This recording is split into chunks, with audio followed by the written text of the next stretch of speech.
Snow drifted like static over the ridges of the Khorasan Valley. 8 Navy SEALs pressed their backs against the icy stone. Their supply of ammunition was thinning and growing useless. The enemy closed in from every side, their shouts bouncing through the canyon walls. Captain Cole Hayes lowered his voice to his men. "This is the finish. It's done." The Taliban stormed through the wind, yelling, the American force should yield now. Then came an eruption. A rifle crack split from across the ridge. In seconds, the fighters collapsed. The white snow turned crimson. Another shot rang. Another strike. One hit, one fall. Accuracy so sharp it felt unreal. The air was bitter, almost unbearable. Who was squeezing that trigger? And why had this phantom emerged at the darkest hour? Stay with me here. If you believed you'd witnessed every rescue, this will shake you to your core. Subscribe to Old Bill's Tales. This one you'll remember. The SEAL squad had already marched the Khorasan peaks for 6 relentless hours. Their frozen breath left crystals in the thin air. 32-year-old Nora Vance was older than most, yet her lean frame and quiet tone blended into the hardened ranks. She carried standard medic's gear. Her combat uniform bore a white cross. A trauma-stuffed pack clung to her back. Thick glasses fogged endlessly in the mountain cold. To the SEALs, she was gear to be guarded, needed, fragile, useful, but hardly tactical. Why risk her up? Lieutenant Mark Jensen muttered to a teammate, then nodded at Nora. Stumbling in the snow. Jensen, just 24, was the youngest operator, eager to prove his worth among elites. The intel warned of wounded civilians at the objective. Someone had to treat them. Nora heard it all but stay quiet. She long learned survival in a man's world meant showing skill instead of clashing, making herself essential. When they paused for water, she passed protein bars from her pack. When a man cursed the cold, she slipped him a heater. Her small hands adjusting gear proved surprisingly deft. Yet beneath the medic front, Nora Vance revealed flashes a trained eye might catch. She'd pause, scanning a valley with binoculars, instinctively posting where 3 approaches met or handle her M4. With fluid precision that even veteran Sergeant Luis Ramirez noticed. Hayes asked, "Where'd you learn that grip?" Nora replied, "Just the basics, sir. Same as the rest." That's what she said. But Hayes wasn't convinced. He'd seen enough to know her muscle memory told another story. And Nora's hands worked the rifle with mechanical certainty. Still, his greater worry wasn't her hidden past, but the mission. Slip from the Taliban compound before reinforcements. Intel claimed only a dozen, maybe 15 hostiles. Strike fast. Retreat fast. Be back at base before daylight. Nora had heard that rosy briefing dozens of times. Her experience told her minimal resistance meant they had no clue what awaited. She brushed the silver chain at her throat. Colonel David Vance, 2-time Purple Heart recipient, had taught her to shoot at age 12. He started her with a .22, then moved her up to his Warren M40. He'd set her aim ranked with the finest. The harder part was knowing when to pull the trigger. He was gone by the time she was 16, leaving behind only his rifle as a keepsake. Her father had told her once that Nora's aim was second to none. The harder choice, he said, was knowing the right moment to fire. Colonel David Vance died when she was 16. The old rifle he left behind her only keepsake. She entered the service at 18, not for revenge or honor, but because it was the Only family she had left. After medic school, she vowed her purpose was not to end lives, but to save them. For 7 years, Nora was simply Vance, the quiet medic who never stirred trouble. Yet, some skills can't be erased. They only wait until fate calls for them again. They wait, patient, until the hour arrives. As the squad prepared to push deeper into hostile ground, Nora strapped her pack tight and fell in line. None of them imagined the silent figure behind them was the one intelligence whispered about, the ghost rifle. In the stillness before dawn, the valley seemed calm. In a narrow gorge, between 2 ridges, a cluster of clay brick houses clung like stones to the river bed.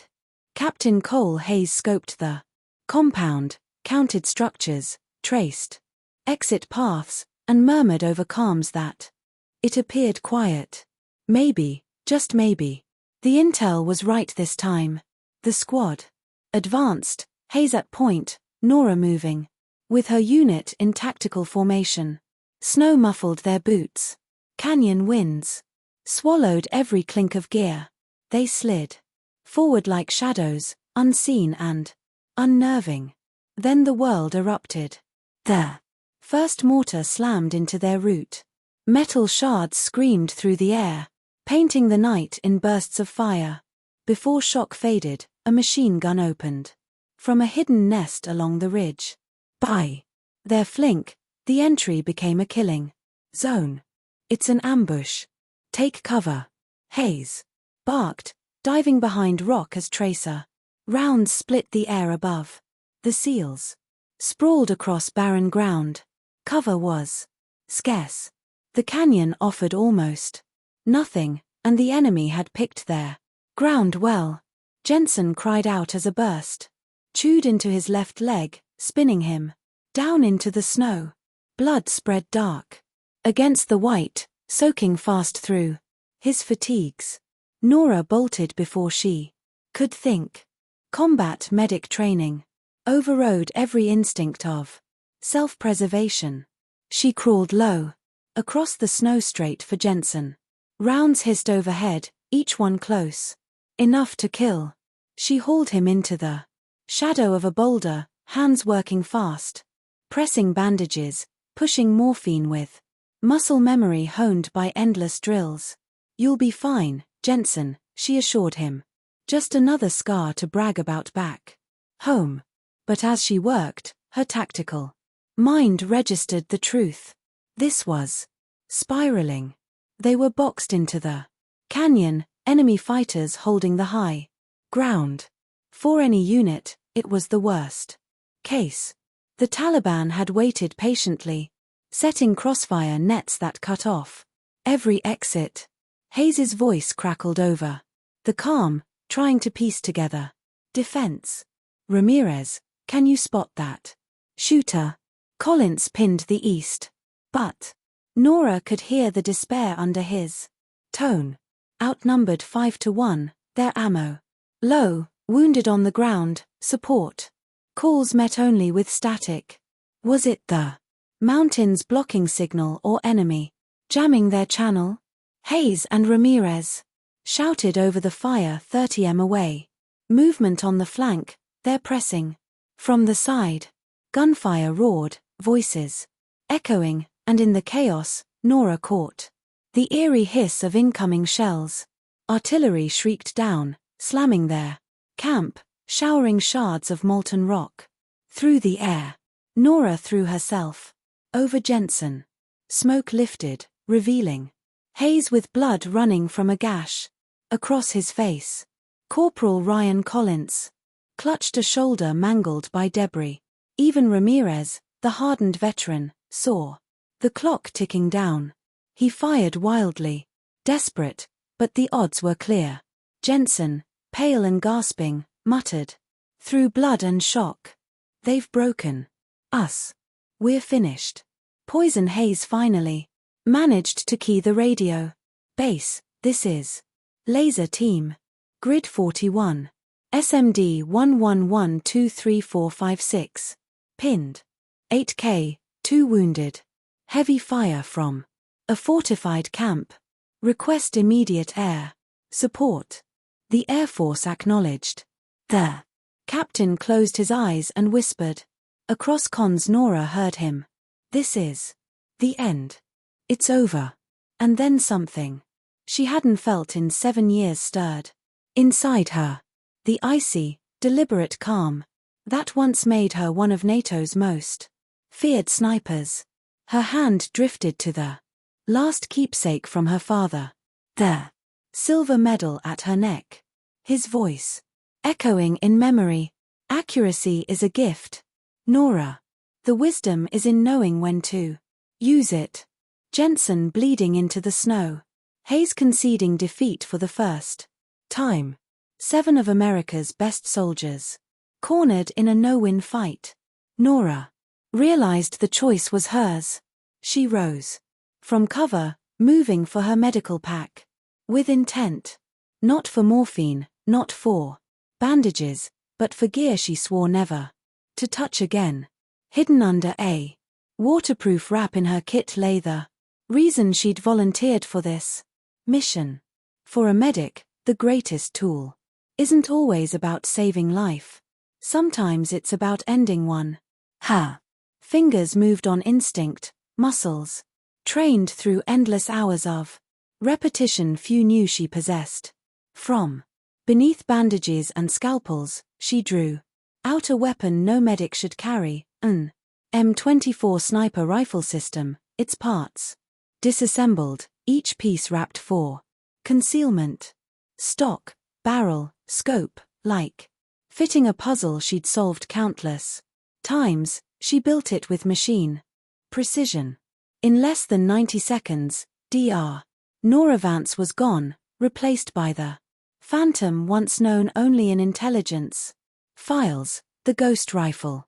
She had carried this weapon into Bosnia and Lodz, missions buried in redacted reports, where 47 confirmed kills came only to spare lives that would otherwise have been lost.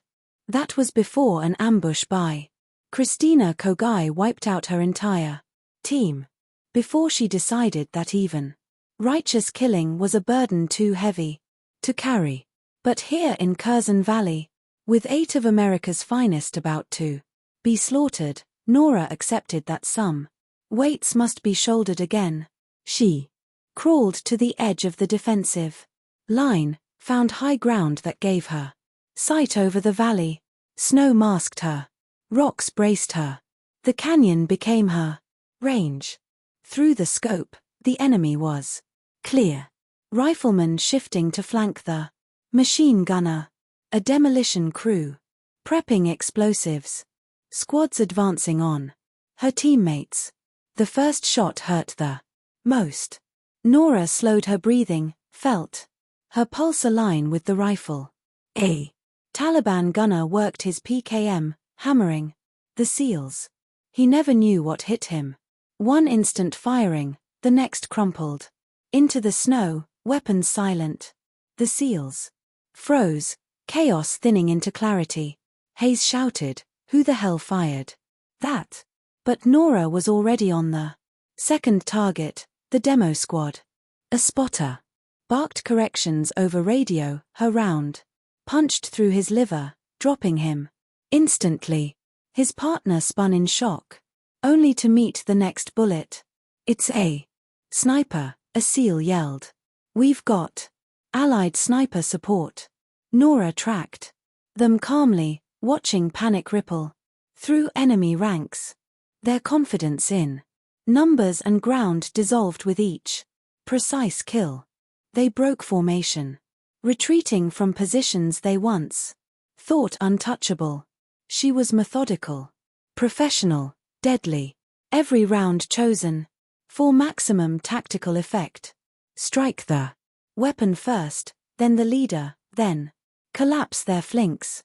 And above all, her shooting wasn't defined by sheer accuracy, but by restraint. She wasted nothing. Each bullet counted. One shot One kill, exactly as her father taught her 2 decades ago. One shot, one kill. Each round perfect, just as her father had drilled into her 20 years ago.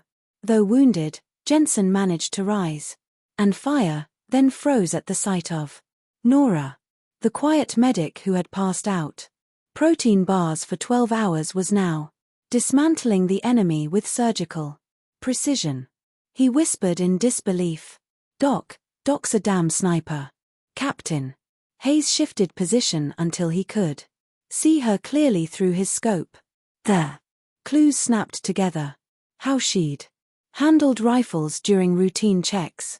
Her instinctive tactical spacing on breaks, why she seemed misplaced on a medic's mission. Then his eyes caught the mark on her forearm. Through the binoculars, he saw it, wings wrapped around a rifle scope, words etched beneath. He remembered that emblem from a classified NATO briefing in the Balkans. Ghost rifle, he muttered, almost reverent. God, we were saved by the ghost rifle. Nora heard but gave no sign. She was locked in the sniper flow. Breath and trigger fused into a single smooth rhythm. In that state, nothing broke her focus. Enemy strength was held. Their coordinated attack collapsing into panic. Fighters scattered, retreating in disorder. Still, Nora hadn't finished. Her scope settled on the Taliban commander, his voice rallying men over radio, his presence like a rock pushing them forward. She eased her finger against the trigger as if brushing a lover's cheek. The commander fell, and with him the last threat of organized resistance. In under 15 minutes, the ghost rifle had flipped an impossible battle into a total victory. What began as a death trap canyon now lay as a graveyard for those who dared ambush America's elite. When the final fighter fled into the dark, Nora lowered her rifle and stared at her hand. The same hand that had tended Jensen minutes earlier. It didn't shake. It was solid as stone. She understood then certain skills never vanish. They simply wait until the moment demands them. Her transformation was devastating and complete. She slipped through the canyon like smoke, shifting position after every few shots to avoid counter-snipers. She remembered her mother's warning, stay too long in one place, and it's suicide. Enemies would pound the spot with artillery until nothing survived. But these Taliban had never prepared for a ghost rifle. They had planned for SEALs with low ammo boxed into a canyon.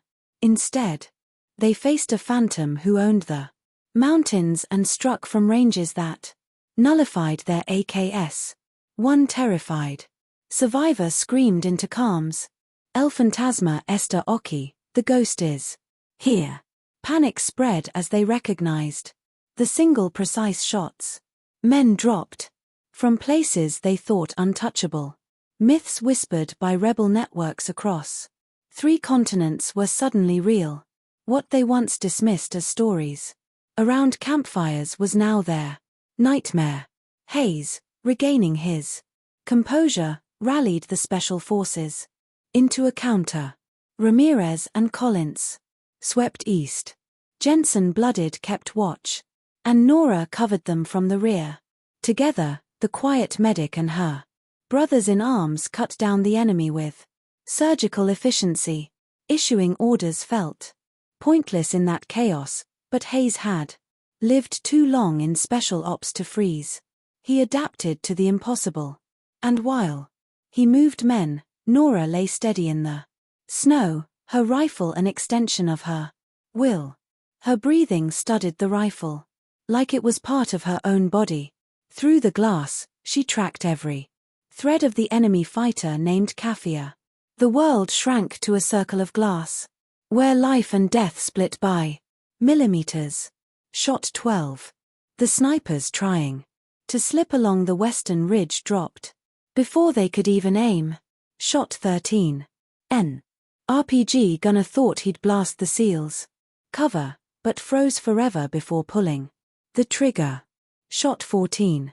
A radio man, calling reinforcements, collapsed before his plea could finish. Each round was a calculation. Distance, wind, movement, trajectory, solved in seconds. Nora's mind processed variables that others would need minutes for, translating them into perfect scope shifts and steady breaths. The SEALs watched in awe as the fight flipped in front of them. The enemy that had swaggered forward now broke into panic, scattering, abandoning weapons and gear.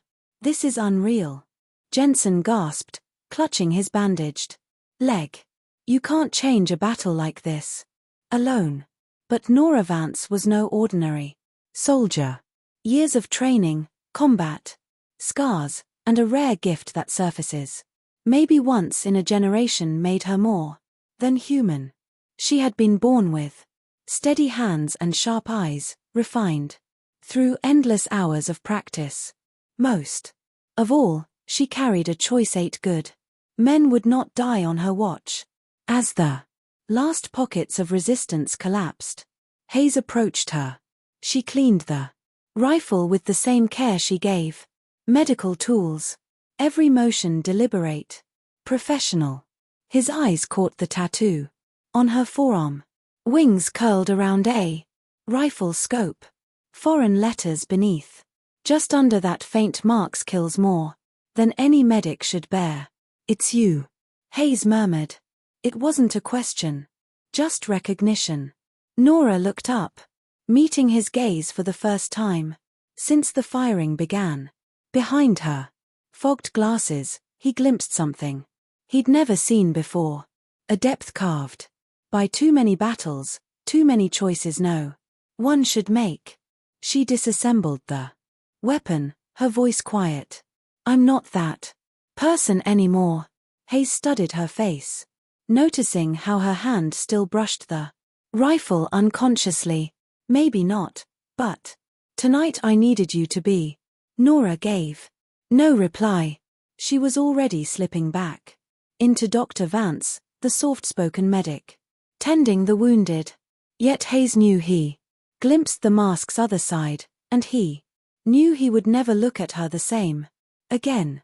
Nor would the soldier she had saved. The canyon fell into silence. Only wind whispering through rock and the faint hum of a distant vehicle fading away. Nora packed the M24 back into her kit, buried beneath layers of medical supplies as though it had never existed. To any observer, she was only Dr. her Vance again, bit glasses on, soft hands, tending wounds. But the 8 SEALs who'd seen her change would never forget it. As the team secured the area, Captain Hayes checked the count. 14 hostiles down, 0 casualties. Sergeant Ramirez, his voice steady with admiration, added, "Every shot flawless. I've never witnessed precision like it." Jensen sat propped on the rocks while Nora bound his leg, staring at her with a kind of reverence. "Doc, who are you?" "Really?" he asked. Nora didn't answer right away. She focused on the bleeding, checked circulation, and tightened the wrap to hold until proper care. But Hayes pressed her with his eyes. She felt the weight of that past pressing in. A life she had buried. At last, she said softly, "I'm someone who got too good at something I never wanted to be. I thought I'd left that part of me behind." Hayes muttered, "Maybe so. But tonight you didn't leave it." Collins, clutching his torn shoulder, added, "You saved every one of us." "I did what was needed," Nora replied, her voice calm, almost flat. "Nothing more." Yet everyone there understood it was far more. Stories spread fast through special operations, faster than bullets. Soon, the word would be everywhere. The Ghost rifle had turned a massacre into a victory.